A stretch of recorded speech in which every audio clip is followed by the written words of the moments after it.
મહાદેવ પણ ગધેડાના રૂપની અંદર પણ એકનાથજીને જેમ દર્શન દીધા, એવી જ રીતે આજે પાંચે પાંડવોને પાડાના રૂપમાં કે જ્યાં કેદારેશ્વર જ્યોતિર્લિંગ એ રૂપે ત્યારે ત્યાં દર્શન દીધા. ત્યાર પછી ભીમશંકરના નામે સુતજી મહારાજ કહે છે કે છઠ્ઠું જ્યોતિર્લિંગ છે જે ભીમશંકરના નામે ઓળખાય, કે એ ભીમશંકર જ્યોતિર્લિંગ ત્યારે નામ પડ્યું કે જે કુંભકર્ણની પત્ની કરકટી, અને આ કરકટી જ્યારે પર્વત ઉપર ત્યારે એમનો દીકરાનું નામ હતું ભીમ, અને આ ભીમ એમની માતાને પૂછે કે માતા મારા પિતાનું નામ શું હતું એ તો કયો.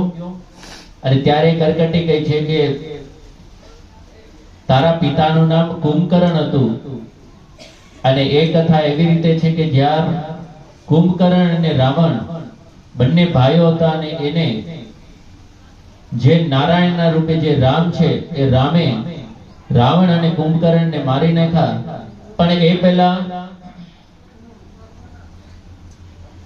કુંભકર્ણ, હું મારી માતા પિતા સાથે હું અહીંયા રહેતી હતી, અને એવા સમયે જ્યારે મારા માતા પિતા અગસ્ત્ય મુનિના જે શિષ્ય સુતીક્ષણ, એમને જ્યારે મારવા માટે ત્યાં જાય, અને સુતીક્ષણની જ્યારે આંખ ઉઘડતા જ એ મારા મા અને પિતા અને એની પત્ની બંને પાર્થિવ શિવલિંગ બનાવે અને મહાદેવની પૂજા કરે. આજે ભીમને દેવતાઓ પણ ખૂબ ત્રાસ ગુજાર્યો, એટલે બધાએ જઈ આજે મહાદેવને યાદ કર્યા, કહે છે કે પ્રભુ તમે અમને આમાંથી બચાવો. અને એવા સમયે મહાદેવ કહે છે કે તમે ચિંતા કરો માં, હું તમારી રક્ષા કરવા માટે આવીશ, પણ તમે સૌપ્રથમ જે મારા જે શિવ ભક્ત છે એ કામરૂપી દેશની અંદર જે સુદક્ષિણ નામનો જે રાજા છે, અને એ મારી નિરંતર સેવા કરે છે, તો તમે એને જઈને કહેજો કે ચિંતા ન કરે, મારી નિરંતર તપસ્યા કરે, અને જ્યારે એની તપસ્યા વધશે અને એ વખતે હું આવીશ અને તમારો બધાની રક્ષા હું કરીશ. આજે આ ભીમ એ રાજ્ય ચલાવે ને એવા સમયે જે બીજા અસુરો હોય એ આ રાજા સુદક્ષિણ જે રોજ માટે શિવલિંગ બનાવી અને પૂજે, એટલે એને જઈ અને એના જે અસુરો જે રક્ષકો હતા એને આ ભીમને જઈ અને કીધું કે આ રાજા તને મારવા માટેના ઉપાય કરે છે, કઈક તાંત્રિક વિદ્યા કરતા હોય એવું લાગે છે. અને એ વખતે ભીમ ક્રોધિત થઈ અને ત્યાં આવે, અને એવા સમયે એ રાજાને મારવા માટે જ્યારે તૈયાર થાય અને જે પાર્થિવ શિવલિંગ બનાવી હોય એના ઉપર જ્યારે તલવારનો પ્રહાર કરવા જાય, હજી તો તલવારનો સ્પર્શ પણ ન થાય, અને એવા સમયે ભયંકર પ્રચંડ અવાજ આવે, અને પ્રચંડ અવાજ આવતાની સાથે જ કરોડો સૂર્ય સમાન તેજ એમની સામે પ્રગટ થાય, અને એ વખતે મહાદેવ ત્યાં પ્રગટ થાય, અને એ વખતે ભીમને મારવા માટે તૈયાર થાય, અસ્ત્ર શસ્ત્ર બધું જ ચલાવે છે. અને ત્યારે નારદજી આવીને કહે છે કે પ્રભુ તમે તો અનેક મોટા મોટા રાક્ષસોનો પણ સંહાર કર્યો, તો પછી આ ભીમ તમારી પાસે શું કહેવાય? અને એ માટે તમે તો ધારો તો આને તમારી ટચલી આંગળીથી તમે એના સ્પર્શ માત્રથી તમે એને મારી શકો. અને એવા સમયે મહાદેવે પિનાકી ધનુષ્યનો બાણ ચલાવ્યું, અને એ વખતે ભીમનો એને વધ કર્યો. અને ત્યારે દેવતાઓ રાજા સહિત આજે બધા જ ઋષિઓ અને બધા મહાદેવનો જય જયકાર કરે. અને એ વખતે એ સુદક્ષિણ રાજા મહાદેવના પગમાં પડી કહે છે કે પ્રભુ તમારા જેમ દર્શન મને થયા એમ કાયમ માટે તમે અહીંયા રહ્યો, કે હું નિરંતર તમારા દર્શન કરતો રહું. અને એવા સમય મહાદેવ કહે છે કે હું ભીમના કારણે અહીંયા આવ્યો હતો, એટલા માટે મારું નામ આજથી અહીંયા આ જ્યોતિર્લિંગ ભીમશંકરના નામે ઓળખાશે. અને છઠ્ઠું જ્યોતિર્લિંગ એ ભીમશંકરના નામે ઓળખાવા લાગ્યું.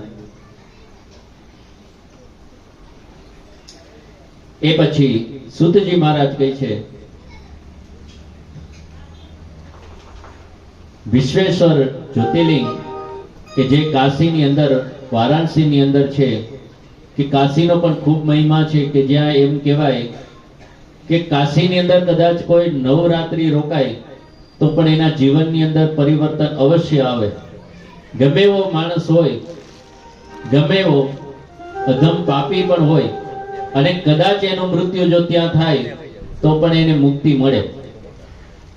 એવું આ કાશી તીર્થ કે જે સૌપ્રથમ જ્યારે મહાદેવને વિચાર આવ્યો કે મારે એકમાંથી અનેક થવું, ને એવા સમયે એને પોતાના અંગમાંથી બે ભાગ કર્યા, એકથી આ પુરુષ અને પ્રકૃતિ, અને એના દ્વારા જ્યારે એક દિવ્ય પુરુષને ઉત્પન્ન કરવામાં આવ્યા, અને એ હતા નારાયણ. નારાયણે પણ ખૂબ તપસ્યા કરી. ત્યાર પછી નારાયણના તપસ્યાના પરિશ્રમથી એને પરસેવો વળ્યો, અને એમાંથી જ્યારે એ પરસેવાથી શ્વેત બિંદુ જ્યારે નીચે પડ્યા, અને એમાંથી ચારેક ઓર જળાશય થઈ ગયું. અને એ વખતે જળાશય થયા પછી એ શક્તિ રૂપે એમાંથી જ્યારે 5 તન માત્રા, અને એમ કરતા કરતા 24 તત્વ જ્યારે બન્યા, અને એમાંથી મહતત્વ સૃષ્ટિ રચાણી, અને પછી ભૂચર, જળચર, આ બધી તમામ જ્યારે સૃષ્ટિ રચાણી. અને એ વખતે નારાયણ જ્યારે શયન કરતા હતા, અને એની નાભીમાંથી કમળ થયું, કમળમાંથી બ્રહ્માજી થયા. એ પછી જ્યારે નારાયણે વિચાર કર્યો કે હું આ ભૂમિ ઉપર જ તપસ્યા કરું, અને તપસ્યા નારાયણની જોઈ અને મહાદેવને આનંદ આવ્યો. અને એ વખતે ત્યારે ત્યાં એ સમયે પણ આનંદવનના નામે મહાદેવ જે જગ્યા ઉપર રહેતા હતા, અને જ્યાં એને આનંદ આવ્યો હતો, અને એ ઘાટનું નામ પડ્યું એ આનંદવન. પણ ત્યાર પછી અનેક ઘાટો પણ ત્યાં છે કાશીની અંદર. પણ એવા સમયે મહાદેવને કહે છે કે પ્રભુ તમે કાયમ માટે અહીંયા નિવાસ કરો. અને મહાદેવ કહે છે કે અહીંયા કદાચ કોઈ અધમ પાપી આવી અને અહીંયા નિવાસ કરે તો એના જીવનમાં પરિવર્તન આવે એટલું જ નહીં, પણ એનું મૃત્યુ પણ થાય તો એને મુક્તિ મળે. એ વખતે એ અવિમુક્તિ નામનું જે તીર્થ થયું, અને એ અત્યારે પણ એ નામે જ ઓળખાય છે. અને ત્યારે નારાયણ કહે છે કે પ્રભુ તમારા અમને નિરંતર દર્શન થતા રહે. અને વારાણસીનો તો ખૂબ જ મહિમા છે, કારણ કે ત્યાં વિદ્વાનો પણ એટલા જ રહે છે, સંન્યાસીઓના પણ મઠ એટલા જ છે ત્યાં.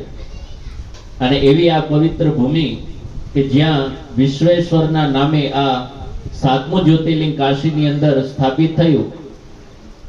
ત્યાર પછી સુતજી મહારાજ કહે છે કે ત્રંબકેશ્વર નામનું જે જ્યોતિર્લિંગ એ ગૌતમ ઋષિ દ્વારા જ્યારે સ્થાપવામાં આવ્યું હતું, ત્યારે ઋષિઓ કહે છે કે એ કઈ રીતે? આ ગૌતમ ઋષિએ ખૂબ જ તપસ્યા કરી, અને એ વખત એવું થયું કે ઘણા વર્ષો સુધી દુષ્કાળ પડ્યો. હવે તો પ્રાણીઓ, માનવો, પશુ પક્ષી ક્યાંય એક જળનું ટીપું પણ નહીં. અને એવા સમયે દુષ્કાળ પડ્યો, ત્યારે ગૌતમ ઋષિને ચિંતા થઈ કે હવે તો આ સૃષ્ટિનો નાશ થઈ જશે, કોઈ જીવિત રહેશે નહીં. અને એ વખતે એને જોયું કે વરુણદેવને હું તપસ્યા કરું, કારણ કે વરસાદ પડતો નથી. એવા સમયે એને વરુણદેવની તપસ્યા કરી અને વરુણદેવને પ્રસન્ન કર્યા. અને ત્યારે વરુણદેવે કીધું કે તમે માંગો. ગૌતમ ઋષિ કહે છે કે તમે આ પૃથ્વી લોક ઉપર તમે વૃષ્ટિ કરો. ત્યારે વરુણ દેવતા કહે છે કે વૃષ્ટિ કરવી એ તો સૃષ્ટિથી, પ્રકૃતિના નિયમથી વિરુદ્ધ છે, પણ અત્યારે દુષ્કાળનો સમય છે, માટે વર્ષા તો વરસશે નહીં, પણ હું તમને એક અક્ષય જળ હું તમારે ત્યાં સ્થાપિત કરું. તમે એક ખાડો ગાળો અને એની અંદર હું મારું દિવ્ય જળ પધરાવું કે જે ક્યારેય ખૂટશે નહીં. અને એવા સમયે પોતાના આશ્રમની અંદર એક ખાડો ગાળ્યો, અને એની અંદર વરુણ દેવતાએ દિવ્ય જળની એની અંદર પધરાવ્યું, અને એ જળ ક્યારેય ખૂટતું નહોતું. એવા સમયે આજે ગૌતમ ઋષિ જે 12 જે બ્રાહ્મણો હતા કે જે પશુ પક્ષીઓ બધા જ જે જળ માટે તરસી રહ્યા હતા, એવા લોકોને પોતાના આશ્રમમાં લાવી અને બધાને રહેવા માટે પોતાના સ્થાન બનાવી દીધા. હવે બધા પોતપોતાની રીતે પોતપોતાના નિત્ય કામ કરે. પણ થાય એવું કે ઋષિ પત્નીઓ જ્યારે જળ ભરવા જાય, ત્યારે ગૌતમ ઋષિના ને જે શિષ્યો હોય એ જળ ભરવા જાય, ત્યારે એમ કહે કે અમારા ગુરુદેવ દ્વારા આ જળ સ્થાપવામાં આવ્યું છે, અહીંયા આ જળ આવ્યું છે, માટે અમે પહેલા ભરીએ પછી તમે. હવે એ સમયે જ્યારે હર વખતે આ જ્યારે તકરાર થાય, એટલે ઋષિ પત્નીઓએ વિચાર્યું કે જો ગૌતમ ઋષિ તપસ્યા કરી શકે તો અમારા પતિઓ પણ તપસ્વી જ છે, તો શું એ તપસ્યા ન કરી શકે? અને એને પોતપોતાના પતિઓને જઈ કીધું કે આ ગૌતમ ઋષિ તપસ્યા કરી અને વરુણને પ્રસન્ન કર્યા, તો તમે એવું ન કરી શકો કે ગૌતમ ઋષિને અહીંથી આપણે એને અહીંથી જાકારો દઈ શકીએ? કારણ કે સૃષ્ટિનો નિયમ છે કે જે સારું કરે ને એના દુશ્મન જાજા હોય. હવે આ ગૌતમ ઋષિએ તો દયાળુ થઈ અને બીજા જે બ્રાહ્મણોને જે જળ માટે દુષ્કાળ હતો કે જેને ખાવા માટે અન્ન પણ નતું મળતું, એને રહેવા માટે આશરો આપ્યો. આજે એ જ બ્રાહ્મણોએ તપસ્યા કરી પણ ગણેશજીની, અને ગણેશજીને પ્રસન્ન કરી અને કહે છે કે તમે એવું કંઈક કરો કે આ ગૌતમ ઋષિ ઉપર આરોપ આવે અને એને અમે આ આશ્રમમાંથી બહાર કાઢી મૂકીએ. ગણેશજી કહે છે કે તમે આ ખરેખર જે આ તમે માંગણી કરો છો, વરદાન માંગો છો, અને જેના માટે તમે આ તપસ્યા કરી છે એ તમારા માટે જ હાનિકારક છે. કારણ કે ગૌતમ ઋષિ જેવા પવિત્ર ઋષિ કોઈ છે નહીં, અને તમે એને અહીંથી જાકારો દેવા માટે તપસ્યા કરો છો. એવા સમયે બ્રાહ્મણો કહે છે કે ના, તમારે વરદાન દેવું હોય તો અમને એવું જ વરદાન આપો. અને ગણેશજી કહે છે કે કાંઈ વાંધો નહીં, હું તમારા વરદાન તમે માગો છો તો હું દેવા તૈયાર છું, પણ એ તમારા માટે જ હાનિકારક થશે, એ તમે ધ્યાન રાખજો.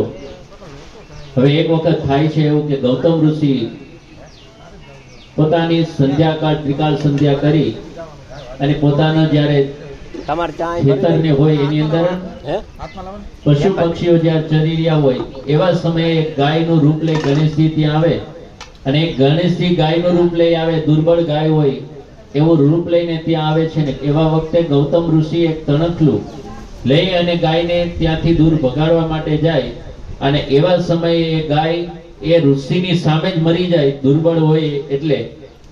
અને આ જો એ ઋષિ પત્નીઓ અને બ્રાહ્મણો બધા કહે છે કે આ ગૌતમ ઋષિએ શું કર્યું, આ તો ગૌ હત્યા કરી, એને ગૌ હત્યાનો પાપ લાગ્યો. અને ત્યારે ઋષિ પત્નીઓ અને બ્રાહ્મણો બધા જ ગૌતમ ઋષિને કહે છે કે તમે તો મહાપાપી છો, તમે આ આશ્રમની અંદર રહેવાને લાયક નથી. અને એવા સમયે કોઈ ગૌતમ ઋષિને ગાળો દે છે, કોઈ મારે છે. અને એવા સમયે અહલ્યાને અને ગૌતમ ઋષિને ન કહેવાના શબ્દ કહી અને એવા સમયે એના મારવા માટે પણ બધા તૈયાર થાય. ત્યારે ગૌતમ ઋષિ કહે છે કે હું મારા પાપનો પ્રાયશ્ચિત કરીશ, તમે મને ઉપાય બતાવો.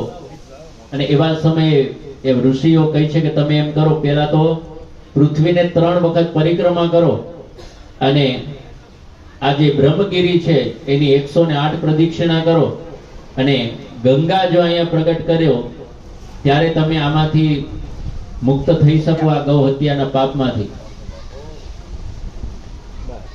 હવે એ પછી તો ગૌતમજી અને અહલ્યા બંને પતિ પત્ની ત્યાંથી આશ્રમ છોડી અને બીજે નિવાસ કરે.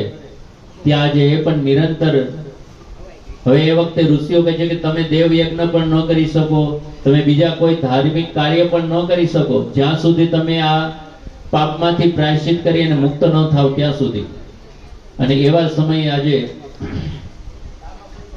ગૌતમ ઋષિ મહાદેવની પૂજા કરે, અર્ચના કરે, અને એવા સમયે મહાદેવ એમની કઠોર તપસ્યા જોઈ ગૌતમ ઋષિની સામે એમને પ્રગટ થાય.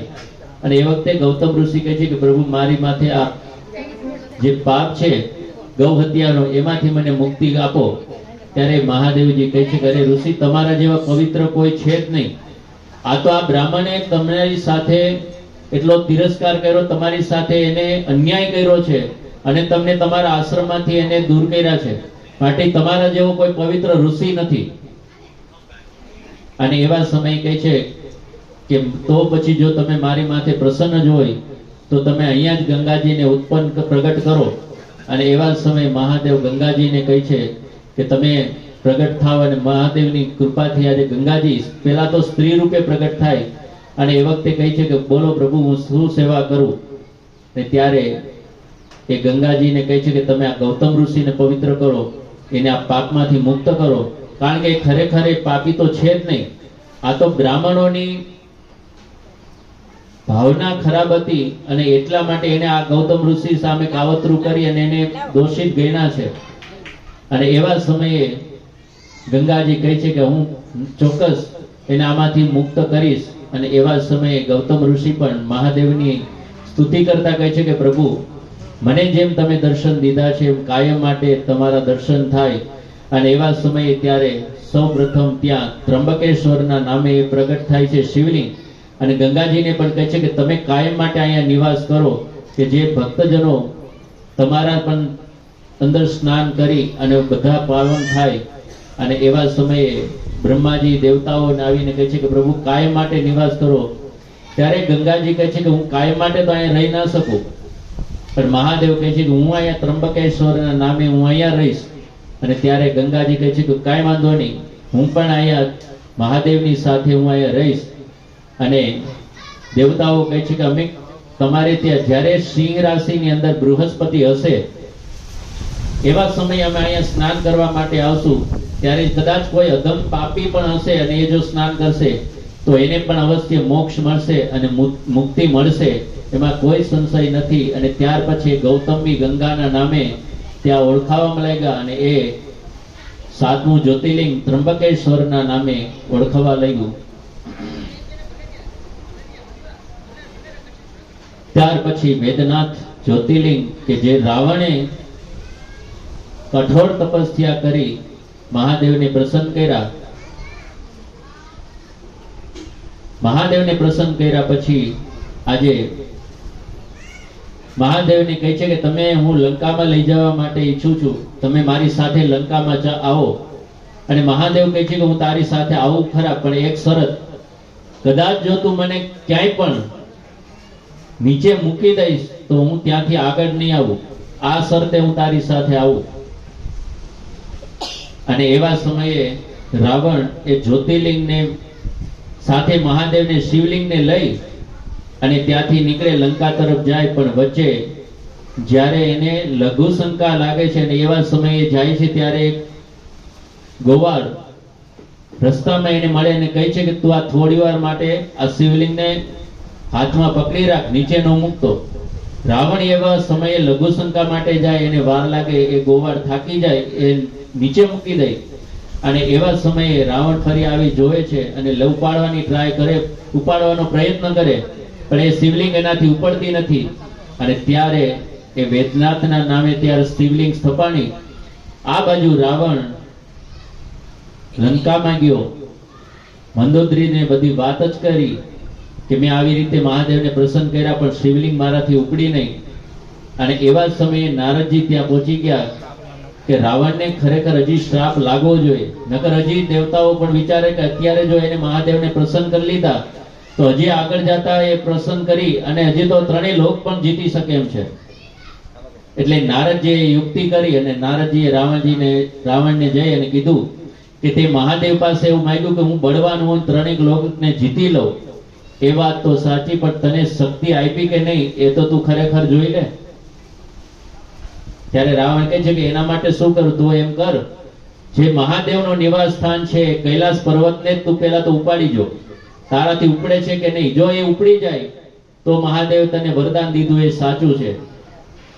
અને એવા સમયે રાવણ આવી કૈલાસ પર્વતને ઉખેડી નાખે છે. અને એ જોઈ મહાદેવને ક્રોધ આવે અને કહે છે કે તને તારા બળનું અભિમાન છે, હે દુષ્ટ, તું આટલો અહંકારી છે, જા, તને મારવા માટે નારાયણ સ્વયં રામ રૂપે આવશે અને તારો વધ કરશે.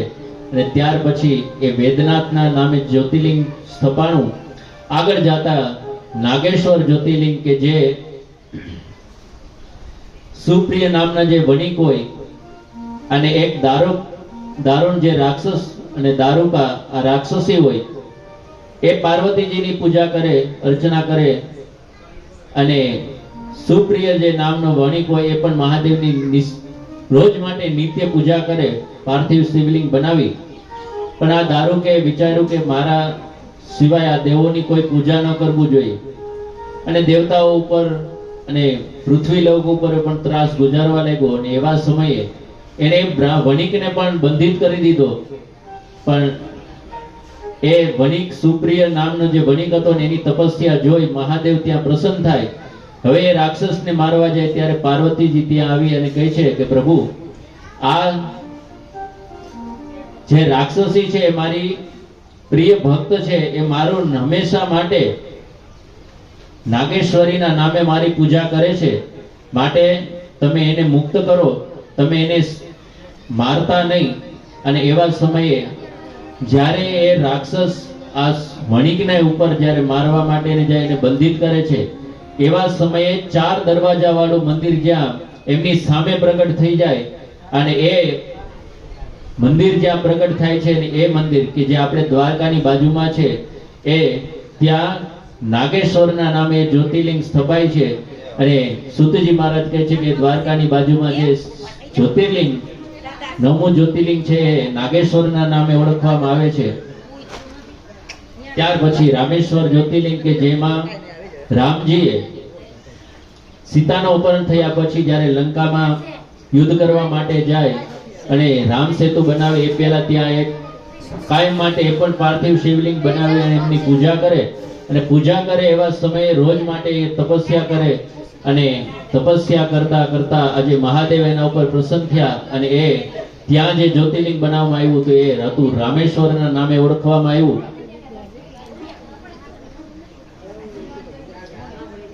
રામેશ્વરના નામે ઓળખવામાં આવ્યું અને ત્યાર પછી 12મું જ્યોતિર્લિંગ કે ઘુસ્મેશ્વરના નામે કે જે સુધર્મ નામનો જે બ્રાહ્મણ હતો અને એની પત્નીનું નામ સુદેહ. આ એની પત્ની આ બ્રાહ્મણ પર નિત્ય શિવના નામના નિરંતર જાપ કરે, એમના નામનો યજ્ઞ કરે અને એનું જ પાર્થિવ શિવલિંગ બનાવી કાયમ માટે પૂજા કરે. આ બ્રાહ્મણ પણ વિદ્વાન.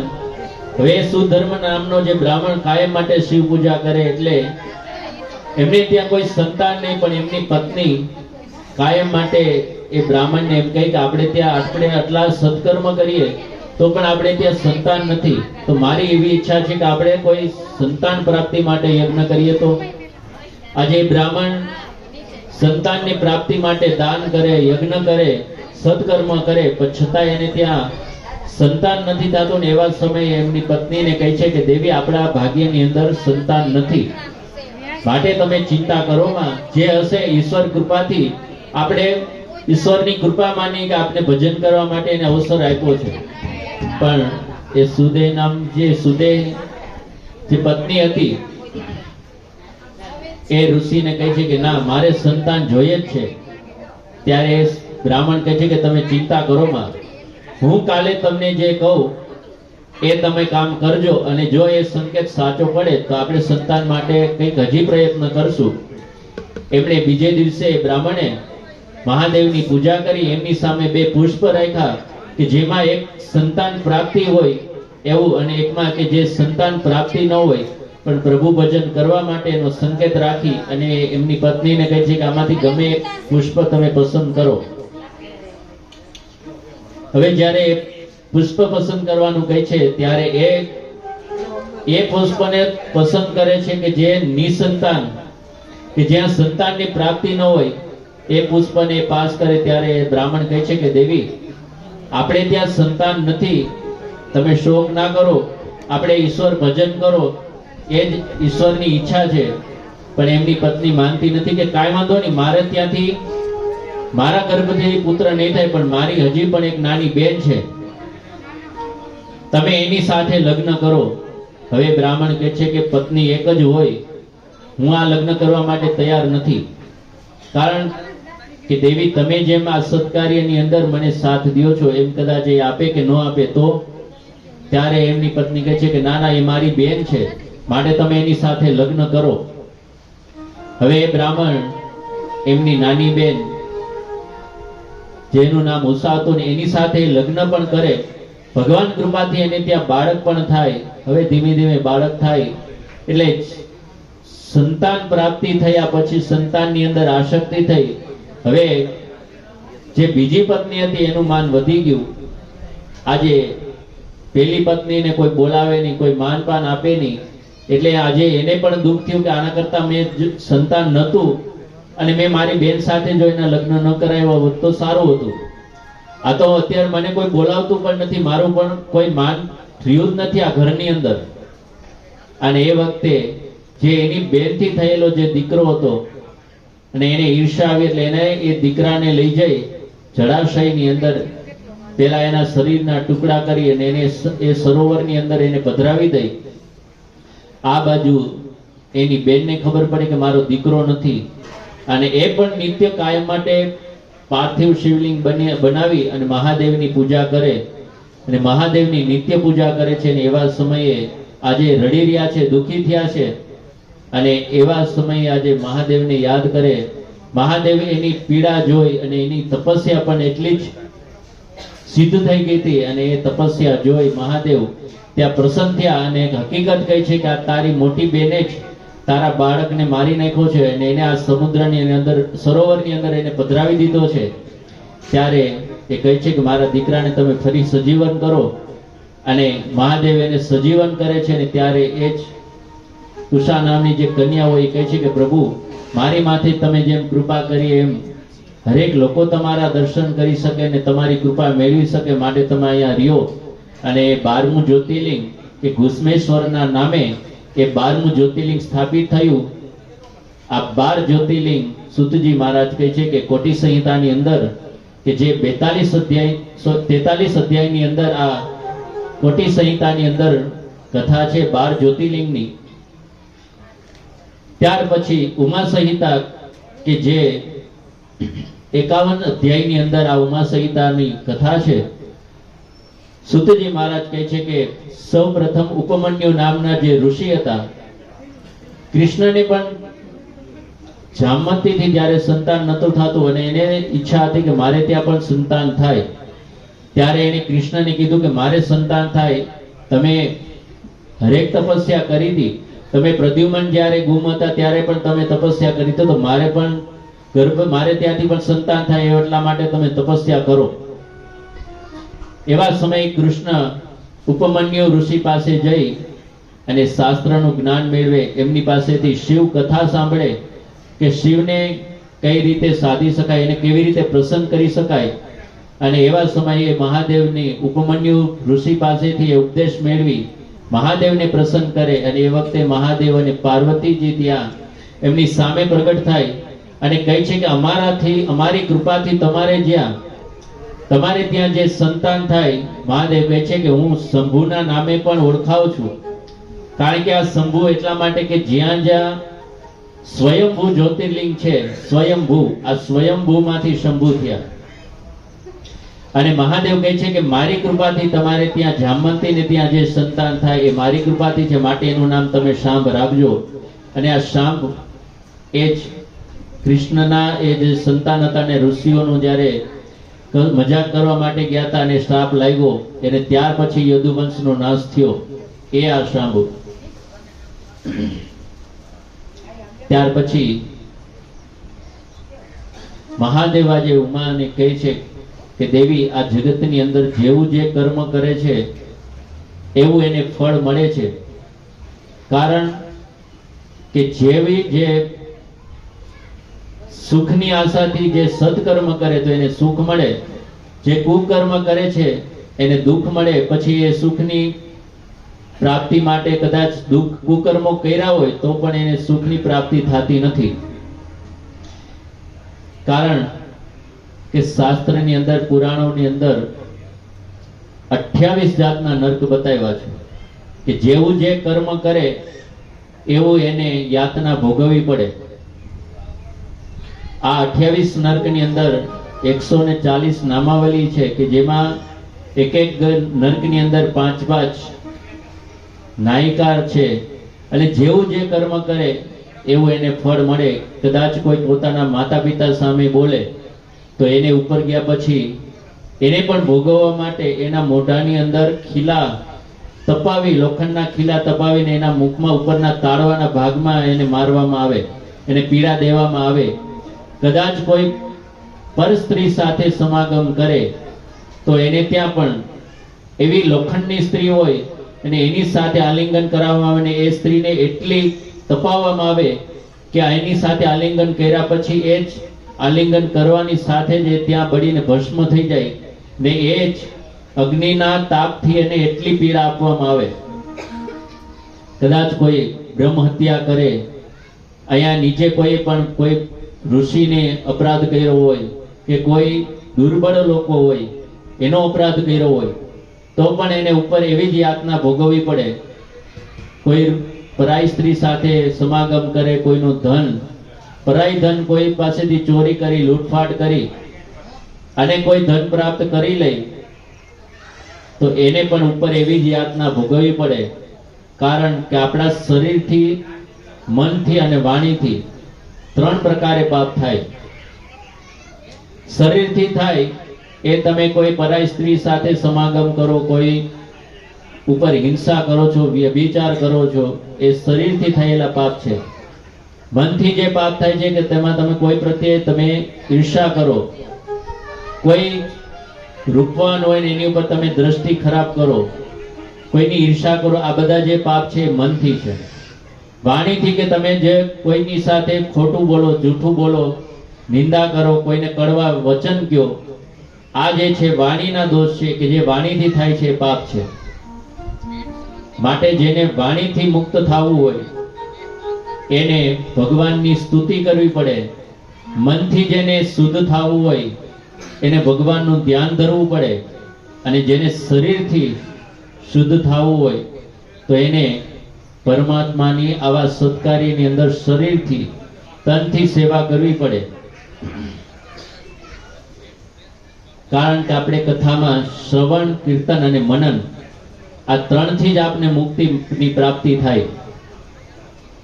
પણ આવી કથા પણ ક્યારે આપણા નસીબમાં આવે કે જ્યારે આપણા નસીબમાં કથા સાંભળવાની લખી હોય તો. બાકી કથાની અંદર તમે આવો તો પણ તમે સાંભળી શકો નહીં. એ પણ પરમાત્માની કૃપા હોય, એકાદ કદાચ તમારો કોઈ સત્કાર કર્મ હોય તો તમને પરમાત્માની કૃપા થાય ને તમને આવા સત્કાર્યની અંદર કથાનું શ્રવણ કરવા માટે મળે. એક વખત એક શેઠ અને શેઠાણી હતા. શેઠાણી એટલા ભક્તિવાન કે કાયમ માટે જ્યાં જ્યાં સત્સંગ થાય કે જ્યાં કથાઓ હોય કાયમ માટે એનું કામ એ જ કે બહાર જઈ સત્સંગ કરવાનું અને જે પરમાત્માએ જે સંપત્તિ દીધી હતી એને દાન કરે અને કાયમ માટે ક્યાં ને ક્યાં કથા હોય એટલે ગમે એટલી દૂર હોય પણ એ કથા સાંભળવા માટે જાય. એ આખો દિવસ ભક્તિમાં જ, ભગવાનના ભજનમાં જ દિવસ પસાર કરે. પણ શેઠને કઈ ગમે નહીં, કારણ કે શેઠને પૈસો જ કમાવો, આ સિવાય એનો સેમાય કોઈ એનો લક્ષ્ય નહીં.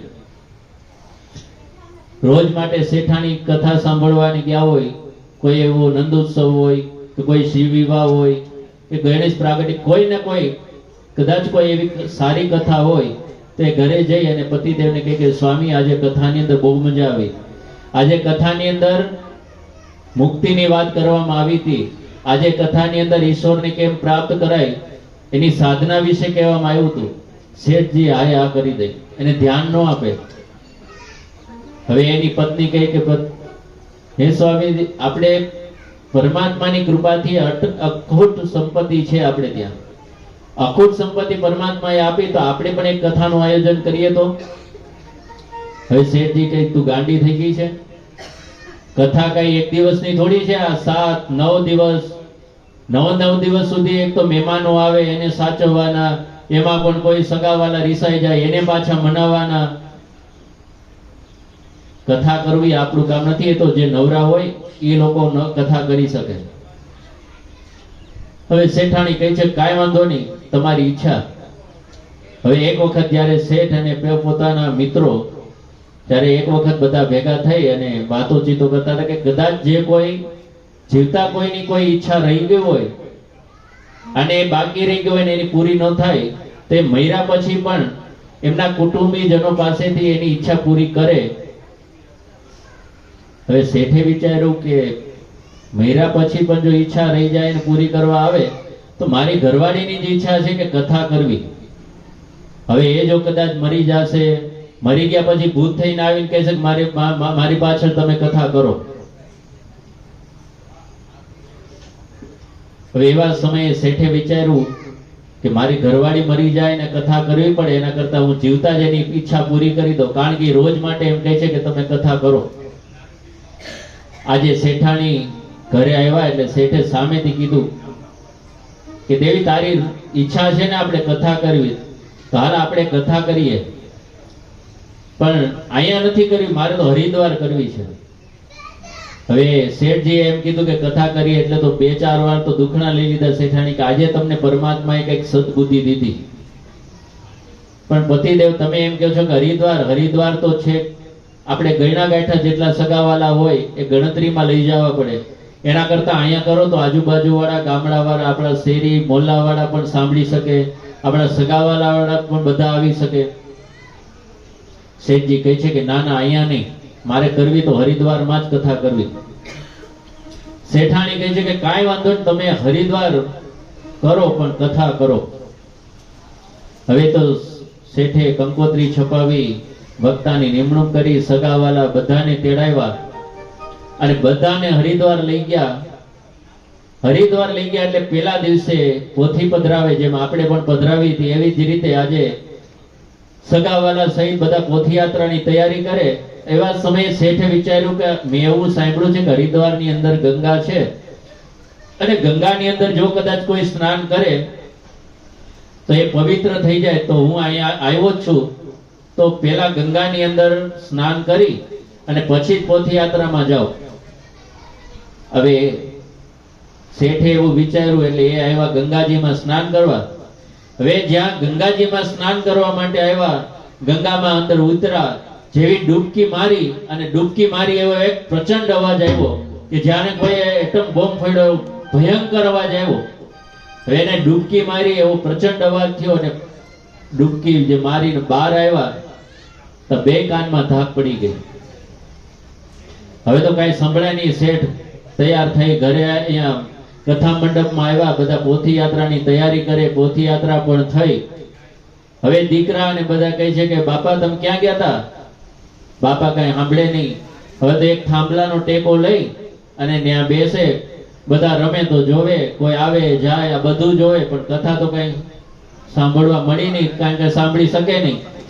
હવે એવા સમયે કથાનો અંતિમ દિવસ, કે જેમ આપણે આજે 9મો દિવસ છે એમ ત્યાં પણ આજે 9મો દિવસ, અંતિમ દિવસ એટલે પોથી પધરાવાની અને પૂર્ણાવતીનો સમય.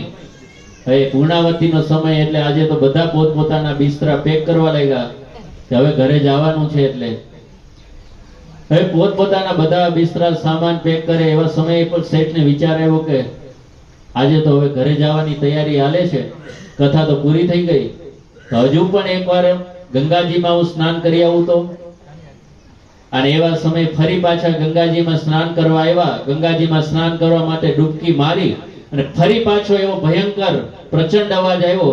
હવે ડૂબકી મારી પાછા બહાર આવ્યા હતા, પાછા જે કાનની ધાક હતી એ ખુલી ગઈ. અને ધાક ખુલી ગયા પછી આજે એ શેઠાણી કહે છે કે પતિદેવ તમારી ભાવના સાચી નથી, માટે તમારા ભાગ્યની અંદર કથા સાંભળવાની નથી, કારણ કે તમારી ઈચ્છા હતી જ નહીં.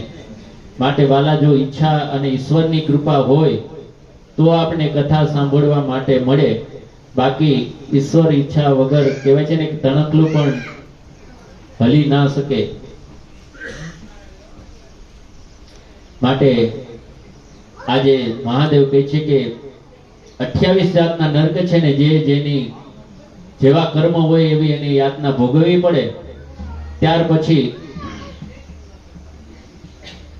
મહાદેવને કહે છે પાર્વતીજી કે સૌથી તમને પ્રાપ્ત કરવા માટેનું સાધન કયું? ત્યારે મહાદેવ કહે છે કે દેવી, સૌથી મોટામાં મોટું જો સાધન હોય તો એ ધ્યાન છે, કે જે ધ્યાન ધરી અને મને જે પ્રાપ્ત કરે એ આ પાંચેય તત્વોને પ્રાપ્ત કરી શકે, કે જે પૃથ્વી, જલ, વાયુ, તેજ, આ પાંચેય જે તત્વો છે એને પામી અને પર થઈ શકે અને ત્યારે એ ગુણાતીત થઈ શકે.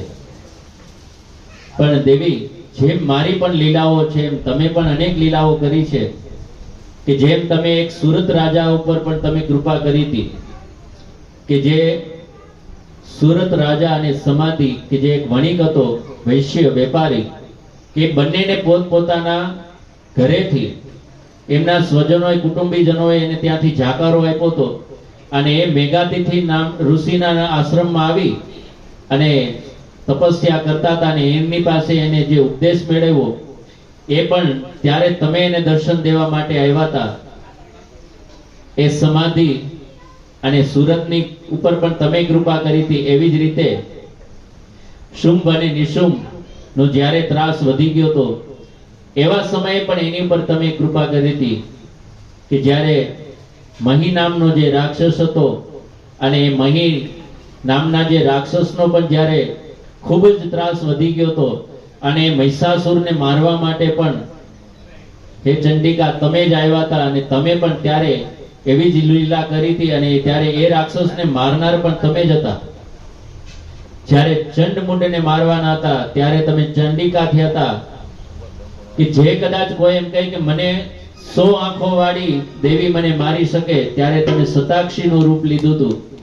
જ્યારે કોઈ કહે કે મને ભ્રામરી દેવી મારી શકે ત્યારે તમે એક અરુણ નામ જે રાક્ષસ હતો એ રાક્ષસને તમે ભ્રામરી દેવી થઈ અને તમે એને માર્યો હતો.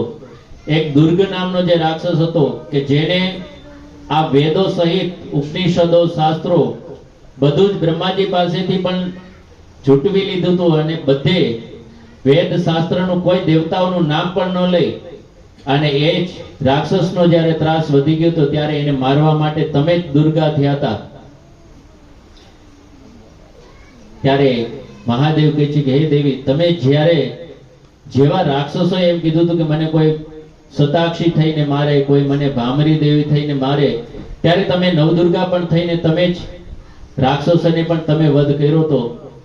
પણ દેવી તમને પણ પામવા માટે 3 પ્રકારના યોગ છે કે એક કર્મયોગ, એક ભક્તિ યોગ અને એક જ્ઞાન યોગ. કે જે આપણે બાહ્ય જે ક્રિયાઓ કરીએ છીએ કે જેને કહેવાય આ ક્રિયા યોગને કહેવાય કે કર્મયોગ.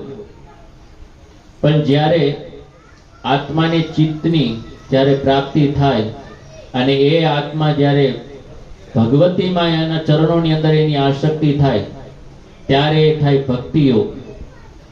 અને આત્માને ચિત્તની વૃત્તિની અંદર કોઈ પછી આસક્તિ રહી નહીં, ભક્તિની પ્રાપ્તિ થયા પછી જ્ઞાન યોગ તો પ્રાપ્ત થાય અને એ પછી જ્ઞાન યોગ પ્રાપ્ત થયા પછી એ જીવને મુક્તિ મળે. મહાદેવ કહે છે કે દેવી તમને પણ પ્રાપ્ત કરવા માટે આ 3 યોગ છે, કર્મયોગ, જ્ઞાન યોગ અને ભક્તિ યોગ. અને ત્યાર પછી આગળ સંન્યાસીનો ધર્મ કે જે સંન્યાસી બને છે ત્યારે એ કયા કયા પ્રયત્ન એને કઈ રીતે સાધના કરવાની હોય છે. અને એવા સમયે કે જેમ ભાગવતની અંદર જે સુખદેવજી મહારાજ હતા એવી રીતે શિવ કથા સૌપ્રથમ જેના મુખેથી નિરંતર જે શિવ તત્વને જાણનાર હતા એ વામદેવ હતા. અને એ વામદેવે શિવ કથા નિરંતર વહેતી રાખી. અને એવા સમયે વામદેવે નિરંતર શિવ કથાને નિરંતર જેમ સુખદેવજી મહારાજે ભાગવત કથાનું અમૃતપાન કરાયું એવી રીતે શિવ અમૃત ધારાને વહેતી રાખનાર વામદેવ મહારાજ. અને એવા સમયે એક ભક્તે આવી અને એને કીધું કે આ પ્રણવ મંત્ર શું છે, ઓમનો અર્થ શું થાય? ત્યારે એ વામદેવ મહારાજ કહે છે કે જે હંમેશા જે અગ્નિ છે એ પણ સત્ય છે, ચંદ્ર છે એ પણ સત્ય છે, આકાશ છે એ પણ સત્ય છે, પૃથ્વી પણ સત્ય છે, આ દેવ પણ સત્ય છે, ઋષિઓ પણ સત્ય છે. જે સત્ય છે એ જ બ્રહ્મ પરબ્રહ્મ છે અને એ જ ઓમ છે. અને ઓમમાંથી જે પ્રણવ મંત્ર બને ને પ્રણવ મંત્રમાંથી જે આ પંચાક્ષર મંત્ર બને. પણ જેને સંન્યાસ લેવાનો હોય છે એને ગુરુ દીક્ષા લીધા પછી એને સંન્યાસી ધર્મ લઈ શકે. અને એવા સમય કે જે પહેલા સૌપ્રથમ પોતાના કુટુંબીજનો પાસેથી એમને રજા લેવાની હોય કે મારે આ સંન્યાસ ધર્મ લેવો છે. એવી જ રીતે કુટુંબીજનોની રજા લીધા પછી કોઈ મહાજ્ઞાની સત્પુરુષના આશ્રય જઈ અને ગુરુની નિમણૂક કરે. પણ એવા સમયે એને સૌપ્રથમ દીક્ષા લેવા માટે એ પેલા એમની પાસે જે યજ્ઞ કરાવવામાં આવે કે એ યજ્ઞ એવો હોય કે જે આપણા 5 તત્વોનું 5 તન માત્રાથી કે જે 24 તત્વો કે જેમાં 5 જ્ઞાનેન્દ્રિય, 5 કર્મેન્દ્રિય, આ બધી જે શરીર સાથે કામ કરે છે તમામ ઇન્દ્રિયોનું એ જે યજ્ઞ કરાવવામાં આવે એની અંદર એની આહુતિ અપાવી અને એની સમાપ્તિ કરાવવા માટે પછી કે આ જીવ પણ જીવ છે એ પણ ન રહી, કેવલ એ ઓમ મતલબ કે શિવને જ જાણે એવી આ સૌપ્રથમ એમની પાસે સ્નાન કરાવી અને 12 દિવસ સુધી કેવલ દૂધનો આહાર કરવાનો, જેમ આપણે પયોવ્રત કરીએ છીએ એવી રીતે, પણ એ પણ સૂક્ષ્મ, જેમ આપણે એકાદશીમાં પછી થાળી ભરી લઈએ અને પછી આપણે એમ કહીએ કે એકાદશી છે, એવી રીતે નહીં. સૂક્ષ્મ એટલે અતિ સૂક્ષ્મ દૂધનો આહાર લઈ અને પયોવ્રતની જેમ 12 દિવસ સુધી એને વ્રત કરવાનું. ત્યાર પછી નંદી શ્રાદ્ધ કરે ને એ વખતે ગણેશની પૂજા કરે ત્યારે એને ખીર અને શ્રીફળનું નૈવેદ્ય ચડાવવાનું. નૈવેદ્ય ચડાવ્યા પછી એમને એના ગુરુદેવ જે આહુતિ અપાવવામાં આવે ત્યારે જે પૃથ્વી, જળ, વાયુ, તેજ, આકાશ, આ જે તત્વ આપણી સાથે, આ પંચ મહાભૂત આપણે જે કહીએ છીએ, આ પાંચેય ભૂત જે તત્વ છે, તન માત્રાઓ છે, 5 કોષો છે કે જે મનોમય, અંડકોષ, પ્રાણકોષ, આ જેટલા જે 5 કોષો છે, જ્ઞાનેન્દ્રિય, કર્મેન્દ્રિય સહિત એ તમામની એની અંદર હોમ કરાવવામાં આવે. અને હોમ કરાવ્યા પછી એમને એમના ગુરુદેવ આ વેદોનું અધ્યયન કરાવે કે જે મહાદેવ નું જે ઓમ મંત્ર છે એ મંત્રનો એને અર્થ સમજાવે. અને એવા સમયે એ અધ્યયન વેદનો અભ્યાસ કરાવ્યા પછી એને તીર્થની અંદર જે સરોવર હોય એ જળાશયની અંદર એને સ્નાન કરવા માટે મોકલે. ત્યારે જે સંન્યાસી બને છે એ પહેલા સૌપ્રથમ તેને મુંડન કરાયું, કેવલ થોડા ઘણા વાળ હોય. અને એ વખતે જ્યારે જળાશયની અંદર સ્નાન કરવા માટે જાય ત્યારે એ વાળ અને યજ્ઞોપવિત કે જે જનોઈ હોય એનો પણ એને ત્યાં ત્યાગ કરાવી દે. આ યજ્ઞોપવિત અને વાળનો પણ ત્યાગ કરાવ્યા પછી એને જ્યારે બહાર આવે એવા સમયે એના માપ બરાબર જ એક ઘઉંનું જે છાણ હોય ને એના બરાબર એનો એક ગોળો બનાવે અને એને અગ્નિ દ્વારા પ્રજ્વલિત કર્યા પછી એમાંથી જે ભસ્મ બને એ ભસ્મથી એનું ત્રિપુંડ બનાવી, ત્રિપુંડ એ શિષ્ય ઉપર એને ત્રિપુંડ કરે અને એવા સમયે એને 3 જે રેખા કરી ત્રિપુંડ કરાવે. ત્રિપુંડ કરાવ્યા પછી ગુરુદેવ જ્યારે ગુરુ મંત્રિત કરેલો એને દીક્ષા મંત્ર આપે અને એવા સમયે એના મસ્તક ઉપર જ્યારે હાથ મૂકી અને એને દીક્ષા આપે અને એ સમયે જ્યારે જે મંત્ર આપ્યો હોય એ સમયે ગુરુદેવ, કારણ કે એ જ્યારે મંત્ર આપે મંત્રની તો ઉર્જા હોય જ, પણ જ્યારે મસ્તક ઉપર હાથ મૂકે છે ત્યારે જે ગુરુનો જે ઉર્જા છે ગુરુની એ સાથે એને 2 ઉર્જાની પ્રાપ્તિ થાય. એવા સમયે ગુરુ એના માથા ઉપર હાથ મૂકી અને એને મંત્ર તો આપે પણ મંત્ર સાથે એના ઋષિ કોણ છે, એના છંદ કયો છે અને એ તમામ એના દેવતા કોણ છે, એ કયું તત્વ છે, આ બધું જ એને ઉપદેશ આપવામાં એ મંત્ર સાથે આપે. અને ત્યાર પછી એ દીક્ષા લીધા પછી પણ એને પ્રતિજ્ઞા કરાવવામાં આવે. હવે તમે પ્રતિજ્ઞા કરો કે સંન્યાસી થયા પછી હવે કદાચ મારું મસ્તક છેદાઈ જાય, કદાચ કોઈ મારવા માટે પણ આવે અને એમ કહે કે તારે શિવ પૂજા નથી કરવાની, તું પહેલા જમી લે, તો પણ તમે પ્રતિજ્ઞા કરો કે હું કદાચ મારું મસ્તક દેવા તૈયાર થઈશ, પણ જ્યાં સુધી હું શિવ પૂજા નહીં કરું ત્યાં સુધી હું ભોજન પણ નહીં લઉં. એવી એને કઠોર પ્રતિજ્ઞા લેવડાવવામાં આવે. અને પ્રતિજ્ઞા લીધા પછી એ સંન્યાસી થાય. અને સંન્યાસી બન્યા પછી ઘણા એમ કહેતા હોય કે સંન્યાસી જે હોય એ પછી દેવતાઓની પૂજા નથી કરતા, પણ ત્યારે શંકરાચાર્યજી કહે છે કે જે કદાચ પૂજા ન કરે, કદાચ સમયને અનુસાર, તો એને માનસિક પૂજા પણ જો કરે તો પણ મહાદેવ એની ઉપર કૃપા કરે જ છે. કારણ કે એવા સમયે માનસિક પૂજા કરે ત્યારે માનસિક પૂજાની અંદર તો આપણે સૌ પણ માનસિક પૂજા કરીએ કે જેમાં મહાદેવને રત્નજડિત આપણે આસન બિછાવીએ. આસન ઉપર બિછાવ્યા પછી મહાદેવને કહીએ કે તમે અહીંયા પધારો, બિરાજમાન થાઓ. બિરાજમાન થયા પછી એને ગંગાજળથી આપણે સ્નાન કરાવીએ. સ્નાન કરાવ્યા પછી એને આપણે ઉપવસ્ત્ર, દિવ્ય વસ્ત્ર હોય એ દિવ્ય વસ્ત્ર આપણે એને સમર્પિત કરીએ, ધારણ કરાવીએ. ત્યાર પછી આપણે એને ચંદનથી તિલક કરીએ, પણ ચંદન કેવલ નહીં, એને ભસ્મ મિશ્રિત અને એનાથી પણ વિશેષ છે કે કસ્તુરી, આ ત્રણેયનું મિશ્રિત કરી અને એને તિલક કરીએ છીએ. એવો ભાવ કરવાનો અને ભાવ કર્યા પછી કે જે પુષ્પો છે એ પુષ્પો કે જે કલ્પ વૃક્ષ છે ને એમાંથી જે ઉત્પન્ન થયેલા પુષ્પ દિવ્ય પુષ્પો છે એની આપણે હાર બનાવી અને મહાદેવને સમર્પિત કરીએ. ત્યાર પછી મહાદેવને એ હાર પહેરાવ્યા પછી આપણે એવો ભાવ કરીએ કે મહાદેવને અમે નૈવેદ્ય ચડાવીએ છીએ. સૌથી પ્રથમ શિવપુરાણમાં પણ કહેવામાં આવે છે કે મહાદેવને અતિ જો પ્રિય હોય તો માલપુવા છે. ખીર અને માલપુવા આ મહાદેવને અતિ પ્રિય છે. ત્યારે મહાદેવને આપણે જેમ 6 રસવાળા જે અન્ન કહેવાય એ મહાદેવને ભોજન નૈવેદ્ય ચડાવીએ. ત્યાર પછી મહાદેવની આરતી કરીએ ને આરતી કર્યા પછી મહાદેવ પાસે ક્ષમા માંગીએ તો શંકરાચાર્યના જે 12 શ્લોકની અંદર માનસિક પૂજા છે એ માનસિક પૂજા આપણે કરી શકીએ. અને ત્યાર પછી સૂતજી મહારાજ કહે છે કે 18 પુરાણની જેવી રીતે રચના કરી વ્યાસજી કે જે સત્યવતીના પુત્ર હતા અને આ સત્યવતીના જે પુત્ર વ્યાસજી કે જે 28મા દ્વાપર યુગની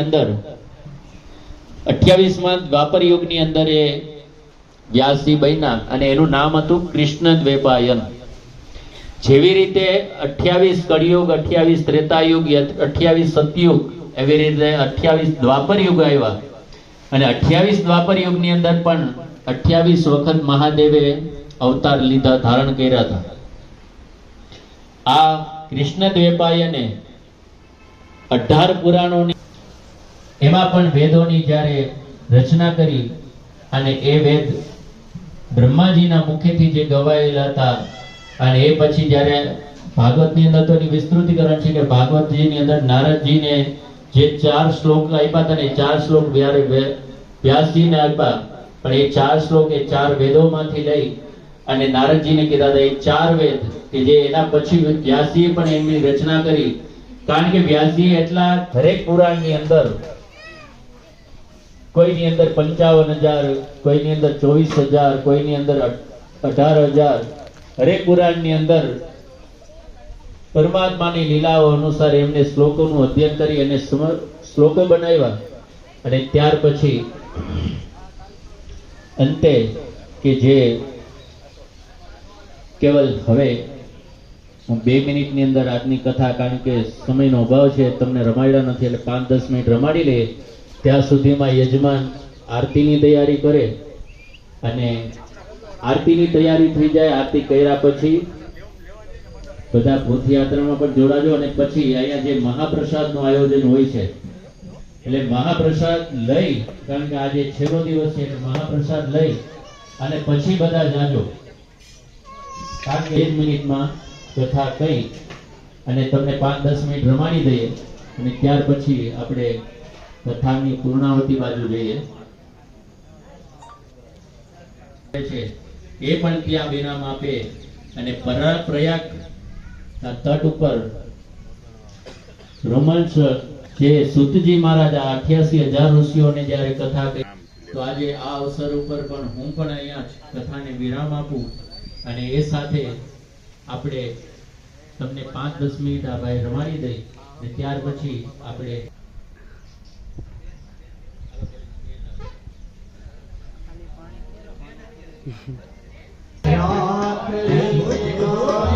તમે બાજી ભાઈ માસન કે બાજી ભાઈ જાઓ.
હું તો જબકીને જોવાની શરીર હો ઓઢાનાયા બરડી શરીર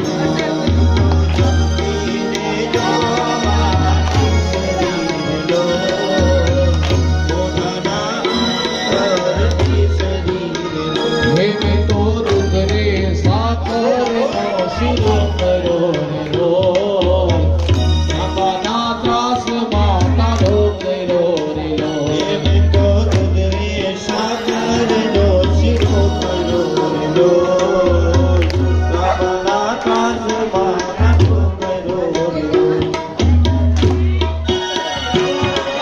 શરીરેથી ગાન કુંવરે અવતાર લો મુખેથી મોરલી વગાડતા રે લો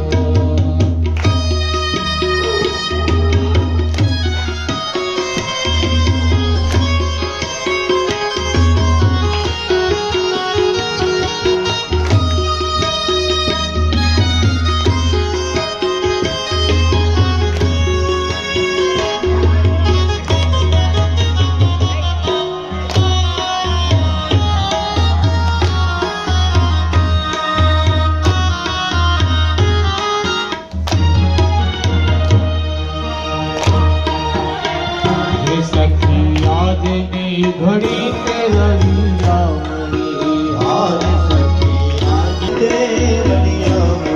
હે મારો વાલો આવ્યાની વધામણી રે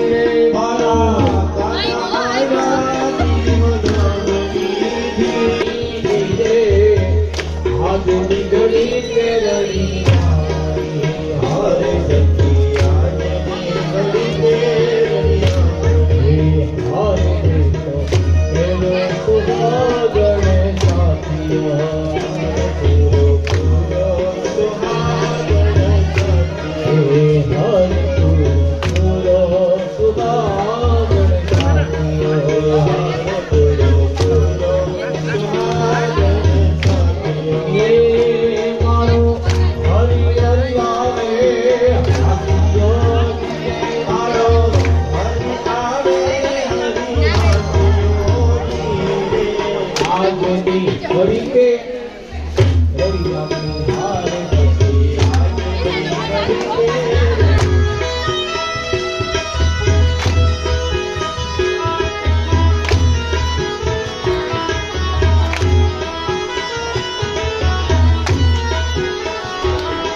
આશાપુરા છે મઢવાડીમાં, આશાપુરા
આજે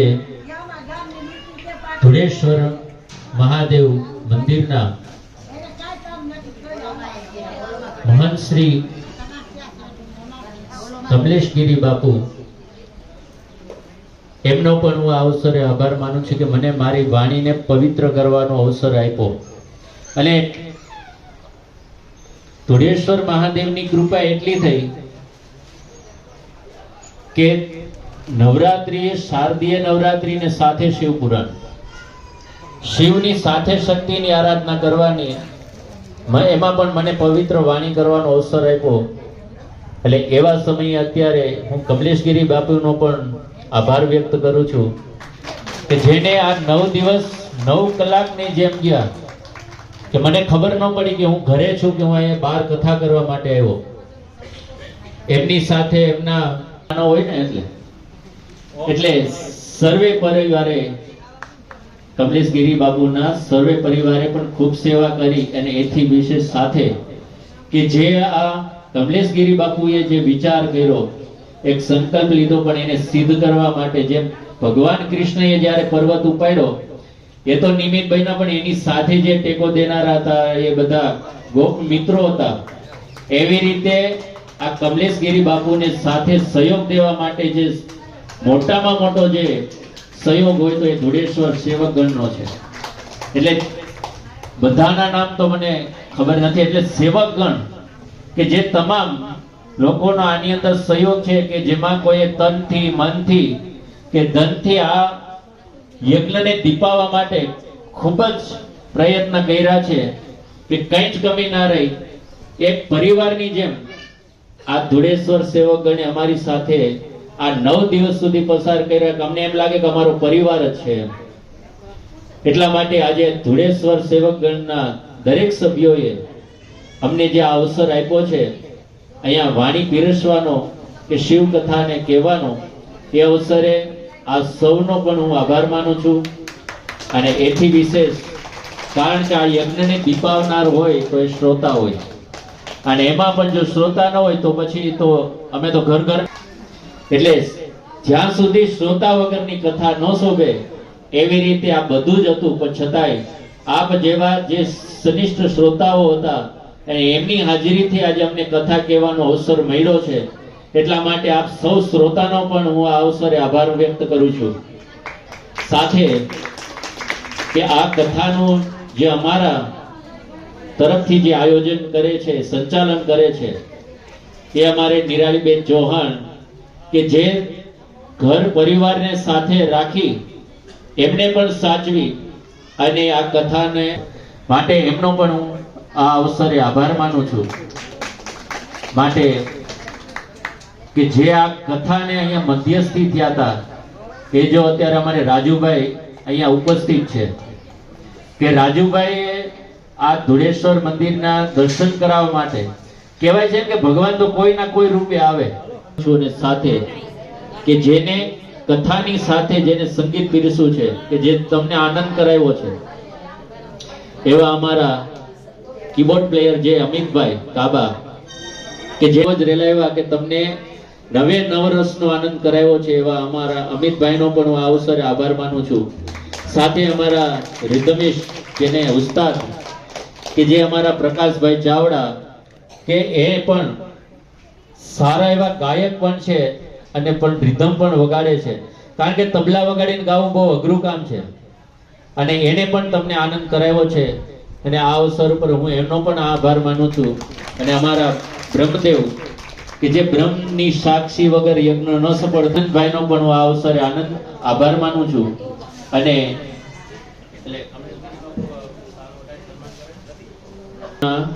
ફઈના દીકરા એટલે કે રાજુભાઈ ગોસ્વામી અહીંયા ઉપસ્થિત છે. અને આ ધુલેશ્વર મહાદેવ મંદિરના મહંત શ્રી કમલેશગીરી બાપુ એ રાજુ બાપુ ગોસ્વામીનું સાલ ઓઢાડી અને સન્માન કરે છે. તો એ અવસરે પણ આપણે સૌ તાળીથી અભિવાદન કરીએ. તો આ અવસરે અને ધનથી જેને સહયોગ કર્યો છે પણ હવે કદાચ ભગવાનની કૃપા હશે તો ફરી પાછો આપણે અવસર પ્રાપ્ત થશે. કારણ કે વિદાય જેમ દીકરીને વિદાય હોય છે આ પણ આજે અમારે પણ તમારાથી દૂર થવાનું છે. પણ હું વિદાયને કરુણતા તરફ નથી લઈ જતો. કારણ કે અમારું એક સૂત્ર હતું કે 9 દિવસ સુધી આનંદ કરવો અને કરાવો. એટલે હું અંતે પણ વિદાયને પણ એવી કરુણતા તરફ નથી લઈ જતો. માટે આપણે આ વિદાયને 2 મિનિટ હરિનામ કીર્તન કરી અને ત્યાર પછી આપણે આરતી કરીએ અને ત્યાર પછી આપણે સૌ મહાપ્રસાદ લઈને આજે છૂટા પડશું. ઓમ નમઃ શિવાય, ઓમ નમઃ શિવાય, હરે હરે બોલે નમઃ શિવાય, નમઃ શિવાય, નમઃ શિવાય, હર હર બોલે નમઃ શિવાય. ધુળેશ્વરાય શિવ ધુળેશ્વરાય, હરે હરે બોલે નમઃ શિવાય. ધુળેશ્વરાય શિવ ધુળેશ્વરાય, હર હર બોલે નમઃ શિવાય. હે ધુળેશ્વરાય શિવ ધુળેશ્વરાય, હરે હરે બોલે નમઃ શિવાય. ધુળેશ્વરાય શિવ ધુળેશ્વરાય, હર હર બોલે નમઃ શિવાય. નમઃ શિવાય, ઓમ નમઃ શિવાય, હરે હરે બોલે નમઃ શિવાય. નમઃ શિવાય, નમઃ શિવાય,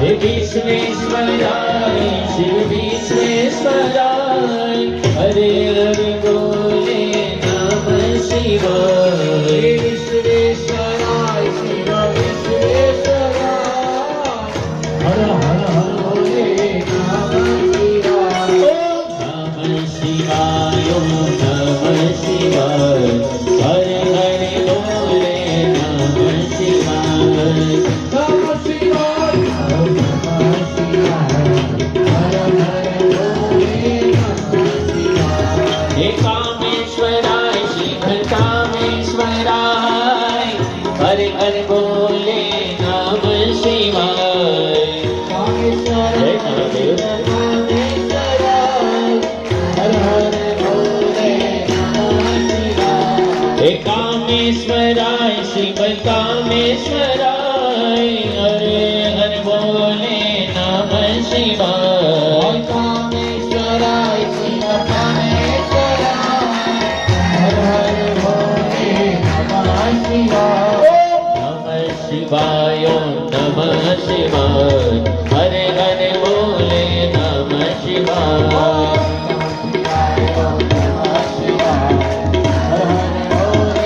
ओ नमः शिवाय नमः शिवाय हरे हरे बोले नमः शिवाय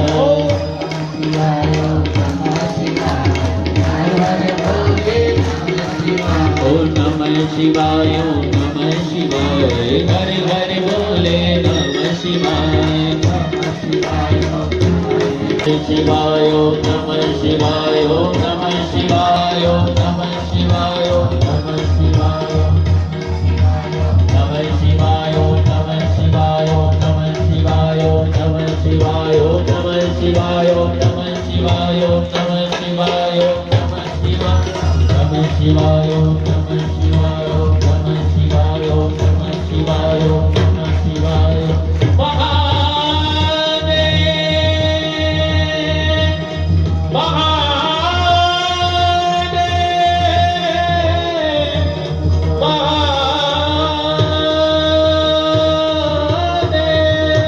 महादेव नमः नमः हरये नमः हरे नमः हरये नमः हरे नमः बोलो धुणेश्वर महादेव की जय धुड़िया बापूनी जय रामगिरी बापूनी जय शिव महापुराण की जय हरि ओम नमो नारायण हर महादेव हर पार्वती पते हर हर महादेव हर पते हर हर महादेव हर पार्वती पते हर हर महादेव नमः पार्वती पते हर हर महादेव हर पार्वती पते हर हर महादेव हर पार्वती पते हर हर महादेव